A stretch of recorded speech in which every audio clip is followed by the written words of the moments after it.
के ऊपर ज़रूरी है कि स्टडी करें। मैं एक बात, चूँकि आप लोग एजुकेटेड लोग हैं और मैं हर साल पढ़ता हूँ इस बात को, दूसरी जगहों पर जहाँ पर भी अशरा पढ़ता हूँ, ये बात आप लोग जहन में रखें। कासिम का बदन का असैसिनेशन कातिल यजीदियत ने उस दौर में एक ही बार किया, लेकिन कासिम का कैरेक्टर असैसिनेशन खुद चाहने वालों से हर साल होता है। कैरेक्टर असैसिनेशन क्या है? तोहमत, शादी की तोहमत, मेहंदी, ये सब कासिम का कैरेक्टर असैसिनेशन है। जबकि ना करबला के मैदान में शादी हुई, न कासिम दूल्हा बने। अल-अयाज़ु बिल्लाह, अल-अयाज़ु बिल्लाह, खुदा माफ़ करे हम सब को। कासिम की जो निस्बत जिस औरत से दी जाती है, कुबरा से, कुबरा हज़रत कासिम की भाभी थी और शौहर हसन मुसन्ना ज़िंदा थे। 10वीं सदी में करबला के बाद 61वीं हिजरी यानी 10वीं सेंचुरी में मैन्युपुलेशन इस्लाम के अंदर बहुत हुआ। बहुत सारे रिवायतों को घुसाया गया, बहुत सारे चीज़ों को ख़त्म किया गया, बहुत सारे यानी लोगों को रुलाने के लिए ना जाने क्या क्या किया गया। उसके अंदर ये रिवायत यानी जो असल रिवायत नहीं है, झूठ, तोहमत, उसके बाद से इस्लाम के अंदर आई। इत्तेफाक से इस रिवाज को इतना फूंका गया, आज इंसान की ज़मीर नहीं मानने के बावजूद भी इतना वो आदत कर चुका है कि वो नोहे में पढ़ता है पाबंदी से 7 मुहर्रम को बयान करता है। बाज़ नोहे होते हैं, कुबरा ने कहा कासिम दूल्हा किस सोने बंद में सोते हुए, हमारी तरफ चलता है। यहाँ पे नहीं मालूम ये कौन से नोहे चलते हैं हज़रत कासिम के। खुदा की कसम वो मैदान शादी का मैदान नहीं था। वो जो कासिम के बारे में कहा जाता है, 14 साल का बच्चा, इमाम का भतीजा, इमाम का बेटा, जो मकसद सिर्फ करबला में कुर्बानी का मकसद, जो इमाम कदम ब कदम ये बताते हुए लेकर आ रहे हैं कि लोगों को वहाँ पे हमें कुर्बान होने जाना है। कभी ये नहीं बताया कि करबला में हमें जाकर कासिम का रिसेप्शन करना है, नहीं है। आप लोग तहकीक करें, आप लोग जाएं, देखें, स्टडी करें, खुदा कासिम को इस इल्ज़ाम से बाहर करें, बरी करें। ये कैरेक्टर असैसिनेशन है एक इमाम के फर्जंद पर। इमाम हुसैन का सर नीचे हो जाएगा। जिस इमाम हुसैन की बेटी से निस्बत दिया जा रहा है, वो बेटी इमाम हुसैन की हसन मुसन्ना की बीवी है। हसन मुसन्ना इमाम हुसैन के दामाद और करबला के अंदर मौजूद रोज़ आशूरा वो ज़ख्मी हुए ज़िंदा थे।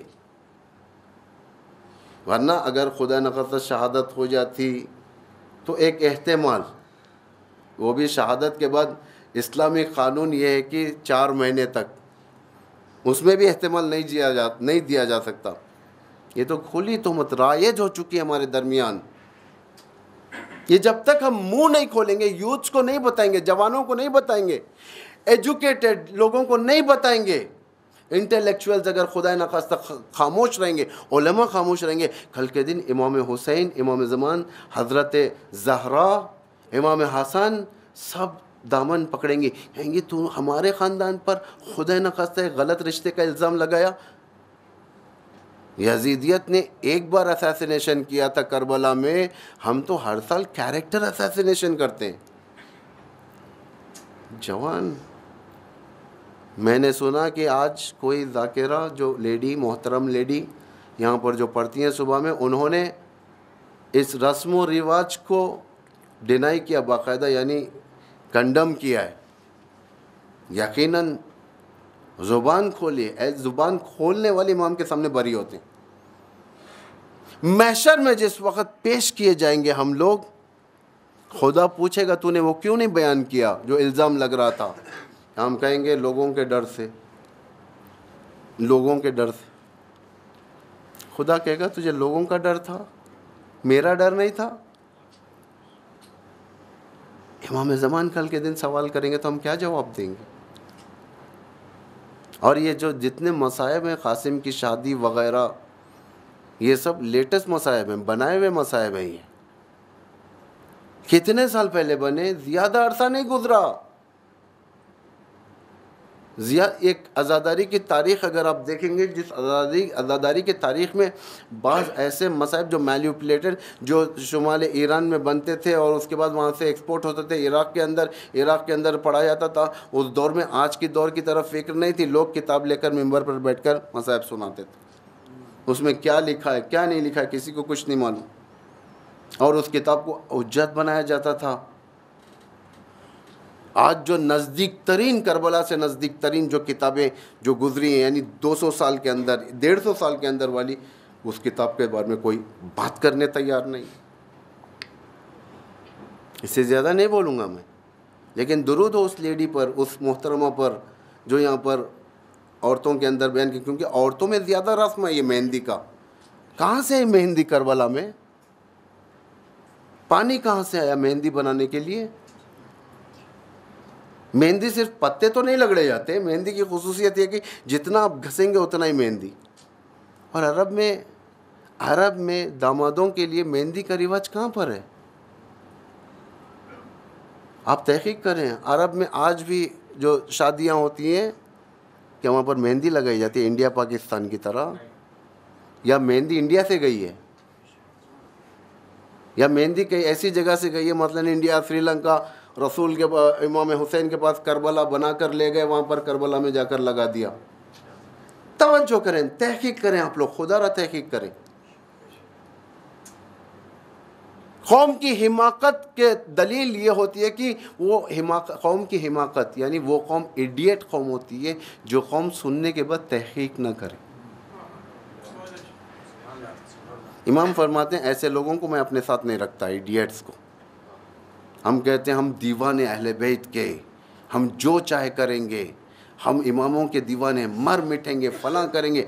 दीवान हैं, अशार भी हैं, हम अली के दीवाने, या कहीं पर दीवाने। इमामों को दीवानों की ज़रूरत नहीं है, इंटेलेक्चुअल्स की ज़रूरत है।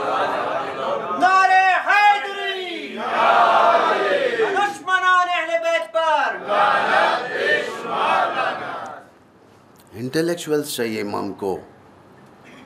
दीन में फ़क़ीह होना चाहिए इंसान। फ़क़ीह से मुराद मुज्तहिद नहीं है, कम से कम दीन आमोज़ी होनी चाहिए हमारे पास।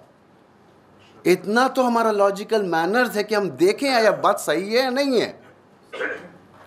अगर कोई बात सुना दी जाती है तो इंसान तहकीक करता है कि ये बात सही है या नहीं है, या हम ऐसे ही कस्टम्स के तौर पर चलाते हुए जा रहे हैं करबला को। ये रिवायतें इनक़िलाब करबला के ऊपर एक धब्बा है। मालूम है लोगों तक बात जाती है, लेकिन तब अफसोस ये होता है कि इंसान उसको रिपीट करें। फिर बाज़ जगह तो ऐसे मैं मजलिस पढ़ के उतरा, ये सब बयान करके नीचे वही मेहंदी का नोहा शुरू हो गया। हमारा काम है वमा अलैना इल्लल बलागुल मुबीन, अलैनल बलाग व अलैकल बलाग व अलैनल हिसाब।